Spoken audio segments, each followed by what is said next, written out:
6 mois avant la bataille. Été 1915.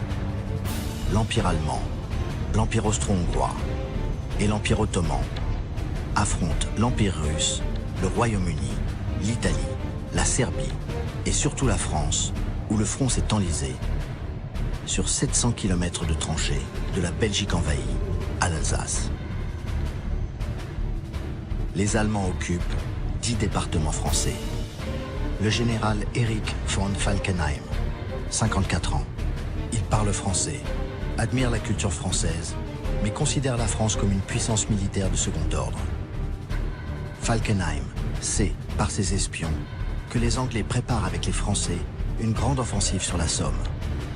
La meilleure parade pour lui, c'est d'attaquer le premier, à un autre endroit du front. Il choisit Verdun, un secteur calme et mal défendu.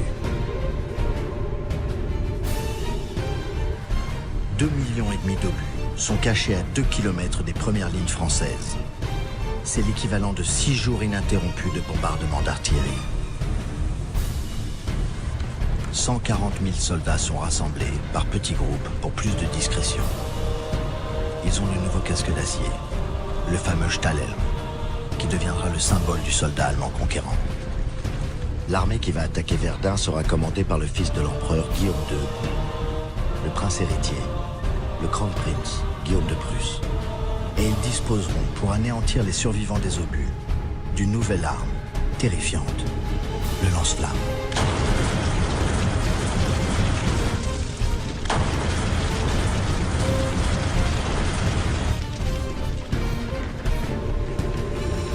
Avant la bataille, fin janvier 1916, les troupes allemandes continuent d'arriver.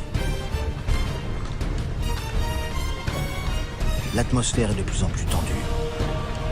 Tous sentent que quelque chose de décisif se prépare.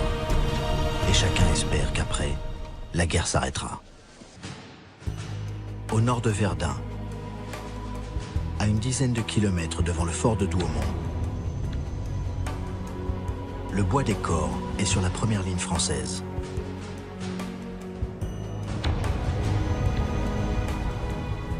Comme tout le reste de ce front oublié, le bois des Corps ne possède aucune défense sérieuse. Les soldats français s'y promènent tranquillement, à quelques dizaines de mètres des lignes allemandes.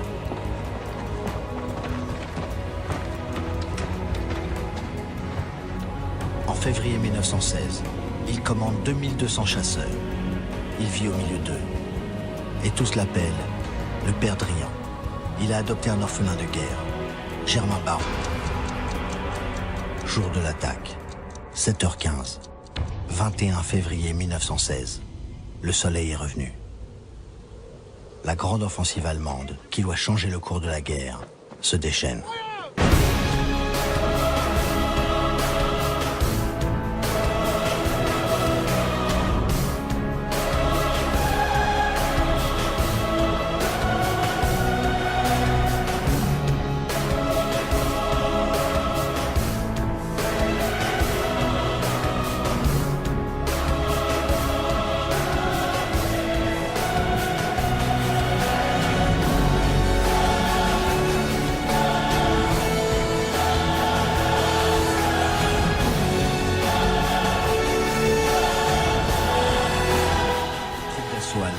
Avance pour prendre possession d'un terrain où il ne devrait plus y avoir de vie humaine.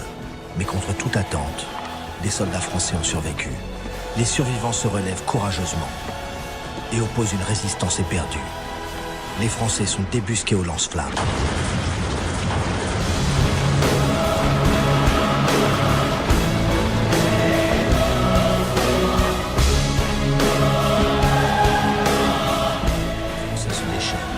Les artilleurs ne visent pas.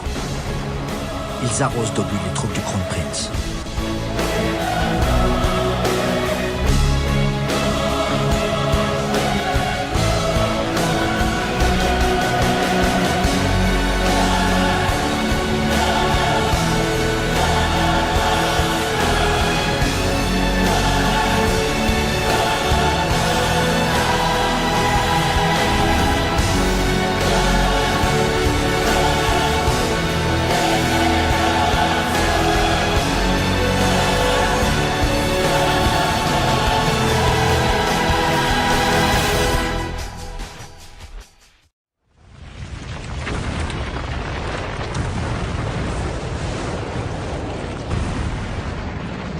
Louis Maufray raconte.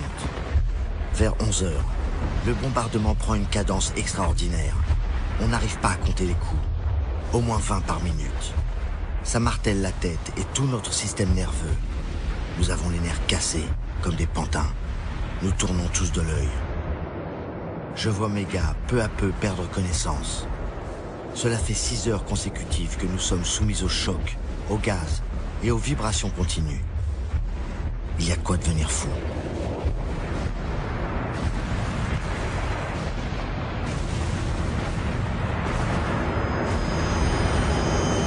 Ils ne sont plus qu'à 5 km du puissant fort de Douaumont, le point le plus haut, d'où ils pourraient dominer tout le champ de bataille.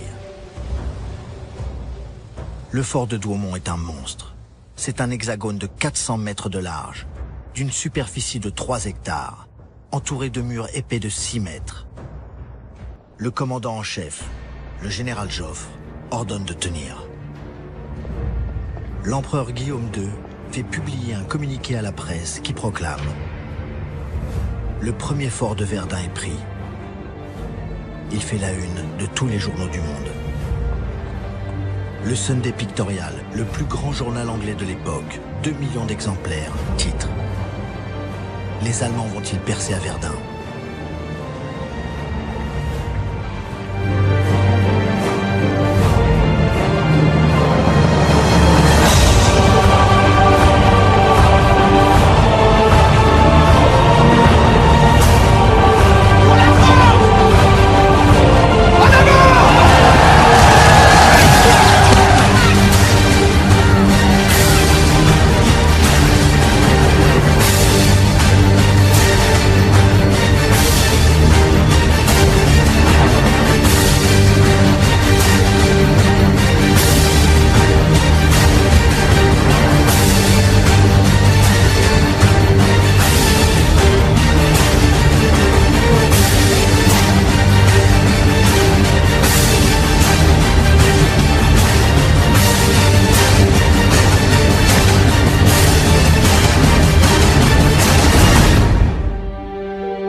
trouverez un camarade. Un meilleur, vous trouverez pas. Il marchait à mes côtés. Le tambour nous a appelés.